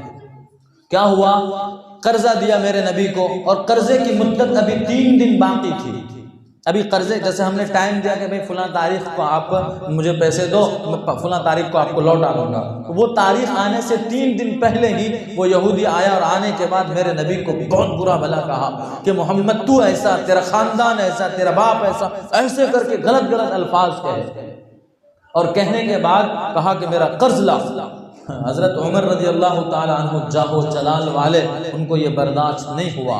حضرت نے فرمایا، حضرت عمر رضی اللہ تعالی عنہ نے فرمایا کہ ابھی جاتا ہے یا گردن اڑاؤں؟ ایسا کہا، جاتا ہے یا تیری گردن اڑاؤں؟ تو حضرت نبی پاک صلی اللہ علیہ وسلم نے فرمایا، عمر بس کرو، یہ آدمی تیری طرف سے خیر کا امیدوار تھا، میں بھی تیرے لیے تیری طرف سے خیر کا امیدوار تھا کہ آپ انہیں نصیحت کرتے کہ نرمی کے ساتھ مانگو، مجھے نصیحت کرتے کہ یا رسول اللہ ان کا قرض ادا کر دیجئے، لیکن آپ تو ان پر برس پڑے۔ وہ آدمی اتنا دیکھا، اور دیکھنے کے بعد وہ کیا ہوا کہ میرے بزرگوں وہ اللہ کے نبی کے قدم میں پڑ گیا، تو کہا کہ یا رسول اللہ کلمہ پڑھا دیجئے، میں نے جو سنا تھا اور جو پڑھا تھا وہ آپ کے اوپر دیکھ لیا، لہذا میں تو قرضہ لینے نہیں آیا تھا، میں تو جانچ کرنے آیا تھا، اور جانچ میں نے آپ کو وہی پایا جو ہم نے پایا ہے اپنی کتابوں میں کہ آپ درگزر کرنے والے ہیں، آپ معاف کرنے والے ہیں، لہذا مجھے کلمہ پڑھائیے۔ تو میرے نبی کی سیرت یہ ہے میرے بزرگوں۔ آج ہم آپس میں لڑے ہوئے ہیں، بہت لڑے ہوئے ہیں. ہماری مسجدیں صف ایک ہیں، صف ایک ہے ہماری مسجدوں میں، ایک ساتھ سب نماز پڑھ رہے ہیں، لیکن کسی کا دل ملا ہوا نہیں. آپ اندازہ لگائے، ہر روز یہ خبر آتی ہے کہ فلاں فلاں لڑ رہے ہیں، فلاں فلاں لڑ رہے ہیں. سب مسجد میں آ کر نماز پڑھ رہے ہیں میرے بھائیوں. اور نبی کی سیرت تو یہ تھی کہ میرے نبی نے دشمنوں کو معاف کیا. ایک اور واقعہ سناؤں میرے بزرگوں کہ میرے نبی علیہ الصلوۃ والسلام اونٹ پر جا رہے ہیں، ساتھ میں حضرت انس ابن مالک رضی اللہ تعالی عنہ جو آپ کے شاگرد ہیں، 10 سال تک آپ کی خدمت کی ہے. حضرت انس فرماتے ہیں کہ میں نے اپنے نبی کی 10 سال تک خدمت کی. حالانکہ ہمارے گھروں میں نوکر ہو، اگر ایک دن نوکری کر لے، 2 دن نوکری کر لے، تیسرے دن ہم برستے ہیں کہ یہ کام صحیح نہیں کیا، یہ کام غلط کیا. امام صاحب پر آئیے، امام صاحب کو نہیں چھوڑتے، امام صاحب ذرا لیٹ ہو گئے، امام پر برس پڑ جاتے ہیں، نہ جانے کیا کیا سنا دیتے ہیں. میرے آقا کے اخلاق کو دیکھیے، میرے نبی کے طریقے کو دیکھیے میرے بزرگوں. حضرت انس ابن مالک رضی اللہ تعالیٰ عنہ کہتے ہیں کہ میں نے اپنے نبی کی خدمت 10 سال کی، میرے نبی نے کبھی بھی اف نہیں کہا. اف جو ہوتا ہے یار یہ کیوں کر دیا، ایسا بھی نہیں کہا. تو میرے نبی کے اخلاق میرے بزرگوں یہ. وہ یہودی وہ آیا اور آنے کے بعد میرے نبی نے چادر اوڑھے ہوئے تھے، اونٹ پر سے کھینچ لیا. حضرت انس کہتے ہیں کہ میرے نبی کے اس اونٹ پر سے کھینچنے کی وجہ سے اس چادر کے نشان بدن پر پڑ گئے. اور وہ کہنے لگا محمد تیرے پاس جو یہ مال ہے وہ مال ہمیں دے دے، وہ تیرے باپ کا مال نہیں ہے، تیرے خاندان والوں کا مال نہیں ہے جو لیے جاتا ہے، ہمیں بھی حصہ عطا کر. ذرا ہمیں کوئی کہے کہ دیکھ لے ایسا، کوئی تو کہے کہ ہمارا مال ہو اور کوئی ہمیں ایسا کہہ دے تیرے باپ کا نہیں ہے، تو میرے بزرگوں کیا ہوگا، مرڈر ہو جائے گا. لیکن آقا علیہ الصلوۃ والسلام کے اخلاق دیکھیے. میرے نبی خاموش رہے اور مسکرا کر فرمایا کہ آپ نے سچ کہا میرے بھائی کہ یہ میرا مال نہیں، یہ تو اللہ کا مال ہے. ٹھیک ہے میں دیتا ہوں، لیکن تو نے جو یہ بد کلامی کی ہے، یہ برائی بولی ہے، بولو اس کا کیا بدلہ ہے. تو اس آدمی نے کہا کیا بدلہ ہے، آپ معاف کرنے والے ہیں، معاف کر دیں گے. میرے نبی مسکرائے اور معاف کر دیں. تو یہ میرے نبی کے اخلاق تھے میرے بزرگوں. ہمیں چاہیے کہ ہم آپس میں درگزر کریں اور آپس میں بہترین طریقے سے رہیں. اب بہت وقت ہو گیا ہے، مختصر اور 1-2 منٹ کی بات کر لوں. ایک بات جو اصل ہے بہت ضروری ہے، مستورات نہیں رہی، مجھے ان سے بھی کرنا تھا. آپ مرد ہیں، آپ بھی اپنے گھروں تک پہنچائیے. ہمارے نبی علیہ السلام نے فرمایا کہ 3 قسم کے لوگ جنت کی خوشبو بھی نہیں سونگیں گے. 3 قسم کے لوگ جنت کی خوشبو بھی نہیں سونگھیں گے. ان میں سے ایک دیوس ہے، دوسرا وہ عورتیں جو کہ مردوں کی شکل بناتی ہیں، تیسرا ہمیشہ شراب پینے والا.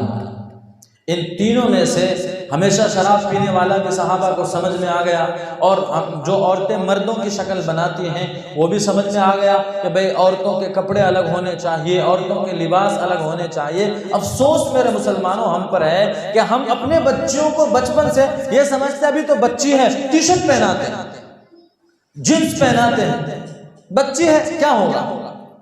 یہ لباس ہم ابھی سے پہناتے ہیں، بعد میں چل کر جب ہماری بچی بڑی ہو جاتی ہے اور وہی کپڑے تلاش کرتی ہے تو پھر سر پیٹتے ہیں کہ میری بیٹی مسلمان نہیں بن رہی. تو اس کی غلطی ہماری ہے میرے بزرگوں. ہم نے بچپن میں اپنے بچوں کی تربیت نہیں کی. ہمیں چاہیے کہ اپنی بچیوں کی بچپن سے خبر رکھیں. اس کے لیے ہمیں نیک بننا پڑے گا، ماں باپ کو نیک بننا پڑے گا. اپنے گھروں کے حالات صحیح کیجیے میرے بزرگوں. ایک واقعہ آخر میں سناؤں گا، پہلے یہ سن لیجئے کہ حضرت نبی پاک صلی اللہ علیہ وسلم سے صحابہ نے پوچھا کہ یا رسول اللہ 2 تو سمجھ میں آیا، تیسرا نہیں سمجھ میں آیا، دیوس کس کو کہتے ہیں؟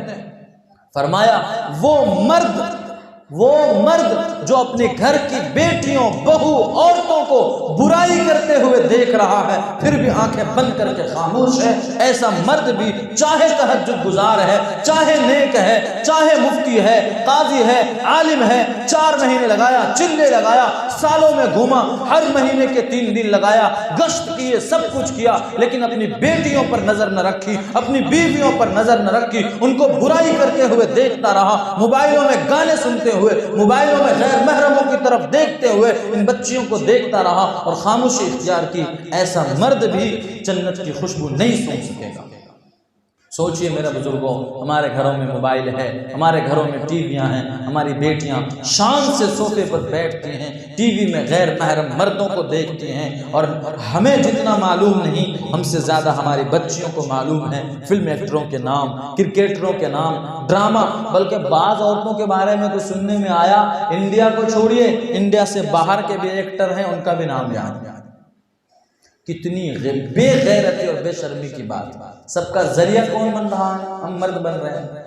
تو اسی لیے ہمیں چاہیے کہ ہم ان چیزوں سے توبہ کریں، اپنی بچیوں کو میرے بزرگوں نیک بنائیں۔ آج دشمنوں کی نظر ہم پر ہے، خاص طور پر ہماری بیٹیوں پر ہیں، ہماری نوجوان بچیوں پر ہیں، انہیں نصیحت کر کے بھیجیے۔ کیسی نصیحت کر کے بھیجیے کہ بیٹا ایمان کی حفاظت کر لے، کسی غیر سے رشتہ نہ بنا لینا، کسی سے تعلق نہ کر لینا، کسی سے محبت نہ کر بیٹھنا، اپنے آقا کی طرف دیکھتے ہوئے کہ تیرے آقا نے تیرے لیے بہت رویا ہے، رات کو آنسو بہائے ہیں، اور اپنے اوپر اپنے راستوں میں کوڑے ڈلوائے ہیں، راستے میں کانٹے بچھوائے ہیں، صرف اس لیے کہ میری امت خوش ہو جاوے، میری امت پر اللہ کا عذاب نہ آوے۔ رات رات بھر دعائیں کرتے تھے۔ ان کا واسطہ میری بچیوں کہ تو جا کر اپنے ایمان کو بیچ نہ دینا۔ کچھ دن پہلے میں نے پڑھا میرے بزرگوں، عجیب و غریب چال بازیاں ہیں، وہ حالات بیان کرنے نہیں بیٹھا، میں اپنے نبی کی سیرت بیان کرنے بیٹھا۔ عجیب چال بازیاں ہیں، اس سے نکالنا مشکل ہے۔ کیا ہے کہ ان لوگوں نے ایک طے کیا ہے کہ قرضہ صرف عورتوں کو دیں گے، اس کے مردوں کو پتہ بھی نہیں ہونا چاہیے۔ اب عورتیں ضرورت مند ہیں، اپنے قرضے لے کر آتی ہیں، بعد میں اس کو پتہ چلتا ہے کہ پیسہ ادا نہیں کر سکتے، شوہر کو بتا بھی نہیں سکتے، یا ہے کہ اپنے ابا کو بتا نہیں سکتے، جوان بچی ہے، تو لہٰذا وہ کیا کرتی ہیں، دھیرے دھیرے ان کے آفر میں آتی ہیں، ان کے ساتھ بھاگ جاتی ہیں۔ یہ بھی ایک ذریعہ ہے۔ الگ الگ کئی چیزیں ہمارے اکابرین کہہ رہے ہیں میرے بزرگوں، ہمیں چاہیے کہ ہم اپنی بچیوں کو نصیحت کریں۔ کیا نصیحت کریں میرے بزرگوں؟ آخری بات کہہ رہا ہوں، ذرا دھیان سے سن لیجئے۔ حضرت غوث اعظم شاہ عبد القادر جیلانی رحمۃ اللہ علیہ کے بچپن کا واقعہ ہے۔ آپ خود بیان فرماتے ہیں، میرے نبی کے عاشقوں میں ایک بڑے عاشق ہیں، میرے نبی کے چہیتوں میں ایک چہیتے ہیں، میرے نبی کے لاڈلوں میں ایک لاڈلے ہیں۔ حضرت شاہ عبد القادر جیلانی رحمۃ اللہ علیہ میرے نبی کے پیارے ہیں، میرے نبی کے نسل میں سے ہیں، میرے نبی 11ویں پشت پر جا کر میرے نبی کے جو داماد ہیں حضرت علی رضی اللہ تعالیٰ عنہ، ان سے جا کر ملتے ہیں۔ ان کے اپنے بچپن کا واقعہ حضرت بیان فرماتے ہیں کہ میں بچپن میں اپنی امی سے کہا کہ امی جان آپ اپنے عورتوں کو یہ واقعہ سنائیے میرے بزرگوں۔ اب کہا کہ امی جان مجھے اب علم حاصل کرنے کا شوق ہے، میں جیلان سے بغداد جانا چاہتا ہوں، وہاں بڑے بڑے علماء ہیں، اللہ والے ہیں، ان سے مجھے علم سیکھنا ہے، اماں اجازت دے دے۔ اماں نے کہا بیٹا ٹھیک ہے، لیکن یہ اجازت دیتے ہوئے آنکھوں میں آنسو تھے۔ ماں تھی، اور بھی واقعات یاد آگے میرے بزرگوں، بس بہت زیادہ باتیں ہو گئی ہیں، اللہ ہمیں ان پر عمل کی توفیق عطا فرمائے۔ یہ آخری واقعہ ہے، اس کو بیان کر دیتے ہیں، بس ختم کرتے ہیں کہ حضرت شاہ عبد القادر جیلانی رحمۃ اللہ علیہ نے اپنی والدہ سے کہا کہ اماں اجازت دے دے، پڑھنے جانا ہے۔ ماں نے اجازت دی، 40 دینار سونے کے سکے اس طرف کے ایک بیگ بنایا، پہلے زمانے میں جو چلتا ہوگا وہ بنا کر بغل میں اس کو سل دیا، سلنے کے بعد اس کو ہم کہیں گے پیک کرنا، پیک کر دیا، اور اس کے بعد کہا جا بیٹے بغداد کو۔ جب جانے لگے تو کہتے ہیں کہ امی نے نصیحت کی کہ بیٹا دیکھ سچ بولنا، چاہے کتنی بڑی مصیبت آ جاوے جھوٹ نہ بولنا۔ ہم چلے راستے میں، بغداد کے راستے میں جب بیچ میں پہنچے ہیں تو ہم پر ڈاکوؤں کا حملہ ہوا، ڈاکوؤں نے حملہ کیا، ہمارے ساتھ میں جتنے قافلے والے تھے سب کا سامان لوٹ لیا۔ لوٹنے کے بعد ایک ڈاکو میرے پاس آیا، مجھے چھوڑ دیا، میرے پاس آیا، مجھ سے کہا کہ تیرے پاس کیا ہے؟ تو حضرت شاہ کہتے ہیں کہ میں نے کہا کہ میرے پاس میری امی نے 40 دینار رکھے ہیں، یہاں پر ہیں۔ اس نے کہا مذاق کرتا ہے کیا، چھوٹا سا ہے، چلو نکلو جاؤ، چھوڑ دیا۔ پھر دوسرا ڈاکو آیا، اس نے بھی پوچھا تیرے پاس کیا ہے؟ حضرت نے کہا کہ میں نے ان سے کہا کہ میرے پاس یہ ہے، میری امی نے یہاں باندھ کر رکھا۔ تو ڈاکو کو شک ہوا، انہوں نے کہا کہ چل میرے سردار کے پاس۔ تو بچپن میں حضرت کا واقعی بچپن کا ہے، علم حاصل کرنے جا رہے ہیں، بغداد تب کا ہے، تو سردار کے پاس لے جائے گئے۔ لے جانے کے بعد سردار نے کہا کیا واقعہ، کیا مسئلہ، کیا بات ہے؟ تو کہا کہ میری امی نے مجھے 40 دینار دیے ہیں، وہ یہاں پر ہیں، میری امی نے کہا ہے کہ سچ بولنا، جھوٹ نہ بولنا۔ تو اس نے کہا کہ آخر یہ کیا بات ہے؟ جو ڈاکو تھا سردار تھا، اس نے کہا کہ یہ کیا معاملہ ہے کہ لوگ ڈکیتوں سے اپنی باتیں چھپاتے ہیں اور ڈکیتوں سے اپنی باتوں کو مخفی رکھتے ہیں، پوشیدہ رکھتے ہیں کہ میری بات جان نہ جاوے ورنہ وہ ہم سے ہر جگہ سے نکلوا لے گا، اور تو ہے کہ تو کہہ رہا ہے کہ یہاں چھپا ہوا ہے۔ تو حضرت شاہ عبد القادر جیلانی رحمۃ اللہ علیہ نے فرمایا کہ میری امی نے چلتے وقت نصیحت کی تھی کہ بیٹا سچ کا دامن کبھی نہ چھوڑنا، میں اپنی امی کی نصیحت پر اور اس وعدے پر ہوں، میں سچ ہی بولوں گا، جھوٹ نہیں بول سکتا۔ وہ جو ڈاکوؤں کا سردار تھا وہ آ کر بچپن میں میرے نبی کے غلام کے حالت بتلائی جا رہی ہے میرے بزرگوں آپ کے سامنے میں، بچپن میں حضرت شاہ عبد القادر جیلانی رحمۃ اللہ علیہ کے قدم میں پڑ گیا، رونے لگا، اور وہ سردار کہنے لگا کہ ارے پیارے، تو اپنی ماں کے وعدے کو نہ توڑ سکا، اتنا زیادہ ڈرایا گیا، اور آج ہم اتنے بڑے ہو گئے، نہ جانے اپنے اللہ سے کیے ہوئے وعدوں کو کتنی مرتبہ توڑ چکا ہوں، آج میں توبہ کرتا ہوں، مجھے معاف کر دے، مجھے توبہ کرا دے۔ وہ دوسرے ڈکیت جو تھے سارے کے سارے ان کے ساتھی، انہوں نے کہا سردار جی آپ تو ڈکیتوں میں بھی ہمارے سردار رہے، توبہ کرنے میں بھی ہم سے پہلے سردار بن گئے۔ تو یہ بچپن کی حالت ہے۔ یہ سنا کر میرے بزرگوں اصل سنانا یہ ہے کہ یہ واقعہ میں نے پڑھا بعد میں ہے، یہ واقعہ میں نے پڑھا بہت بعد میں ہے۔ پتہ ہے آپ کو کس سے سنا ہے؟ ہم نے ہماری نانی سے سنا ہے، ہم نے ہماری نانی سے یہ واقعہ سنا ہے۔ اسی طرح سے شداد کا واقعہ جو بعد میں پڑھا ہے کہ جنت بنایا دنیا میں، ہم نے کتابوں میں تو مدرسوں میں پڑھا، ورنہ ہم جب سوتے تھے ہماری نانی ہو یا ہماری امی ہو بیٹھ کر ہمیں جب سو جاتے تھے ہم سب بھائی بہن تو وہ قصے سناتی تھی۔ وہ قصوں میں یہ نہیں ہوتے تھے ہیرے اور ایکٹروں کے باتیں، جنت اور جنت کے لوگوں کی باتیں ہوتی تھی میرے بزرگوں۔ تو پھر ایسے گھرانوں میں اولاد کی تربیت کیوں کرنا ہوگا؟ ایسے گھروں میں نبیوں کے عاشق کیوں پیدا نہیں ہوں گے؟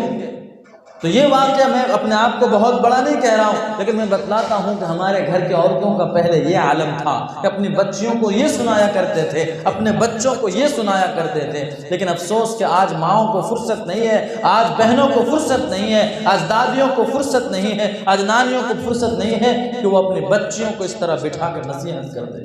بڑی ہو گئی تو کیا ہوا، انہیں تب بھی نصیحت کرنا چاہیے، بیٹے بڑے ہو گئے تب بھی کیا ہوا، انہیں نصیحت کرتے رہنا چاہیے۔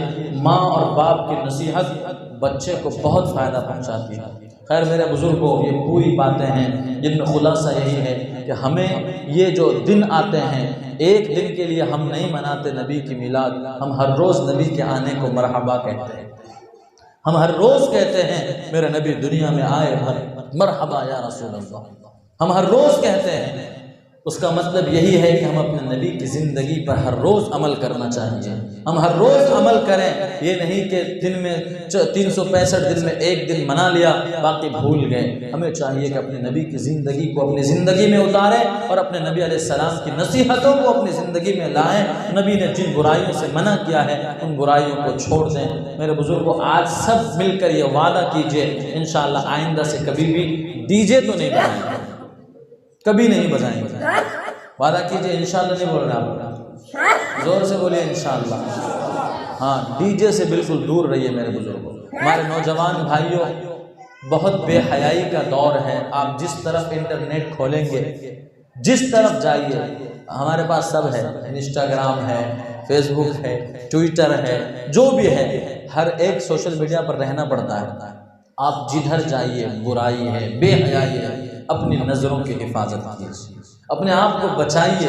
حضرت مفتی تقی عثمانی صاحب شیخ الاسلام دامت برکاتہم العالیہ کہ جب انسان ایک مرتبہ بدنظری کرتا ہے نا، بری چیزوں کو، غیر محرموں کو دیکھتا ہے، یہ میرے لیے بھی ہے، سب کے لیے ہے، بوڑھوں کے لیے بھی، جوانوں کے لیے ہے، اس پر تو کم سے کم عمل کر لیں ہم لوگ انشاءاللہ۔ حضرت فرماتے ہیں کہ جب ایک مرتبہ کوئی برائی کی نظر سے کسی کی طرف دیکھتا ہے نا، اس 24 گھنٹے کے اندر جتنی بھی لذت آنی چاہیے عبادتوں میں، نماز ہے، روزہ ہے، قرآن کی تلاوت ہے، دعا ہے، تہجد ہے، چاشت ہے، اشراق ہے، اوابین ہے، ہر ایک عبادتوں کی لذت ختم ہو جاتی ہے۔ صرف ایک نظر ایسا دیکھا، کتنی اچھی لگ رہی ہے، اتنا دیکھا، پورے 24 گھنٹے کی عبادتوں کی لذت ختم ہو جاتی ہے، ایمان کا مزہ ختم ہو جاتا ہے۔ میرے بزرگوں، ہم جس بے حیائیوں کے دور میں جی رہے ہیں، ہمیں کتنی حفاظت کی ضرورت ہے۔ اسی لیے ہمیں چاہیے کہ آج ہم توبہ بھی کریں اور اپنے نبی کی سیرت کو، صورت کو اپنی زندگی میں لانے کے وعدے کریں۔ اللہ مجھے اور آپ کو ان سب باتوں پر عمل کی توفیق عطا فرمائے۔ وآخر دعوانا